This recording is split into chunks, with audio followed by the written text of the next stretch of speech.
Maintenant, on va découvrir les pseudo-éléments. On a déjà découvert les pseudo-classes, il est temps de découvrir les pseudo-éléments. Donc ici, on peut s'enlever le bouton, on va se mettre un H1, lorem 5 et du contenu en dessous avec un lorem 20 par exemple. Ok, très bien, on arrive à ça. Ici, ce qu'on peut faire, on peut tout enlever. Je vous ai mis le code source en description de la vidéo précédente comme d'habitude. Et ici, même le body, ce qu'on va faire, on va tout enlever jusqu'ici. Ok, donc à quoi sert un pseudo-élément? Ça sert à rajouter du contenu par rapport à un élément à un endroit donné, soit avant lui, soit après lui, soit par rapport à des caractéristiques. Les pseudo-classes servent à sélectionner et à rajouter des propriétés, etc. Les pseudo-éléments servent à rajouter du contenu, ça va être des éléments si vous voulez. Par exemple, notre H1 ici, notre H1, on va utiliser H1, first letter. Donc c'est comme ça que ça se présente les pseudo-éléments, c'est 2 points, d'accord? Avant c'était juste 2 points, ça commence à remonter maintenant, mais vous allez peut-être le voir encore écrire juste 2 points. Maintenant c'est quand même 2 points pour les différencier tout simplement des pseudo-classes. Et first letter, eh bien, on peut lui mettre une color crimson et font size 150 pixels par exemple. Hop, et ça va bien nous donner ceci, vous voyez, la première lettre du H1 qui va avoir une grande taille avec une couleur différente. Ok? Pseudo-éléments, donc ça peut nous servir à rajouter du contenu, mais aussi à styliser une partie de ce contenu. Et là, on est vraiment là-dedans, on est dans une partie de ce contenu. Même si je vous avoue que ce n'était pas très utilisé, je vais vraiment vous montrer ce qui est très utilisé après.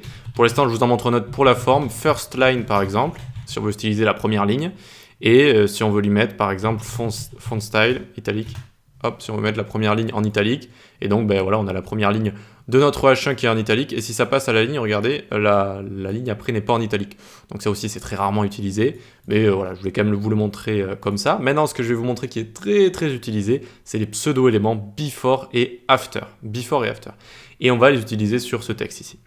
Donc le texte, je ne sais plus si on lui a donné une classe ou pas, non, c'est juste P comme ça, tag P, 2 points before, c'est le pseudo-élément before, vous l'aurez compris. Il a une propriété qui est liée à before et after, c'est la propriété content. Content, ça veut dire contenu en anglais.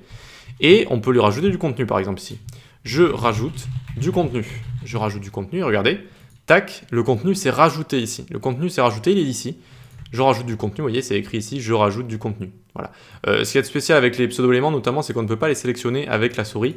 Ça, c'est assez embêtant. Mais de toute façon, on ne rajoute en général pas trop du contenu comme ça, c'est-à-dire on ne va pas utiliser du texte directement. Mais la propriété content est très intéressante, très importante surtout. C'est-à-dire qu'on est obligé de la rajouter si on veut créer un pseudo-élément before et after. Même si vous ne mettez rien à l'intérieur, il faut la rajouter. Ok ? Pourquoi? Parce que ces pseudo-éléments-là, en fait, on s'est rendu compte qu'on peut créer des animations avec, qu'on peut rajouter du contenu et le rendre un petit peu dynamique, etc. Et donc, on l'initialise avec du content vide, comme ça. Et ensuite, vu que c'est un display inline de base, je le passe en display block, je lui mets une width de 50 pixels, une height de 50 pixels, background crimson. Et donc là, ça m'a fait un bloc au-dessus de mon texte ici. D'accord? On voit qu'on a réussi à rajouter du contenu sans le rajouter directement dans le DOM ici. Et si on vient faire clic droit inspecter et où on appuie sur F12, quoi que ce soit, tac. Et ici, on va voir que si on ouvre notre paragraphe, on a le pseudo-élément before qui est ici. Vous voyez? Il est ici, il n'est pas dans le DOM à proprement parler, c'est-à-dire pas avant, pas après, ça va pas créer de nouveaux nœuds.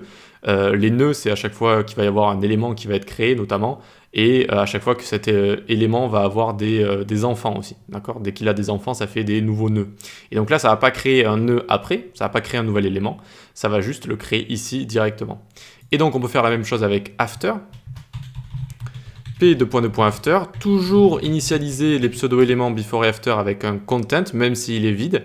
Et ici, par exemple, ce que je vais pouvoir faire, je vais lui mettre un display block également, et je vais lui mettre une width de 95%, ou même j'aurais pu mettre une width de 100%, une hauteur de 5 pixels, et un background crimson également. Et là, normalement, j'ai souligné mon texte avec une ligne ici, tout simplement. Vous voyez que ça a bien souligné notre texte. On a créé cet élément après, en fait. Voilà. Donc ici, également, il s'est créé après. Vous voyez, after, before. C'est after, before, le contenu de l'élément ici. D'accord? After, before, le contenu de l'élément. Très bien. Donc, on verra plus tard, vous inquiétez pas, on y reviendra sur ces pseudo-éléments before et after pour créer des animations, etc. Là, je voulais juste montrer ce que c'est pour que vous soyez au courant. Si vous voulez voir la liste des pseudo-éléments et des pseudo-classes, vous pouvez taper par exemple pseudo-classe MDN. Tac. Alors ça, c'est les pseudo-classes, c'est ce qu'on a vu un petit peu précédemment.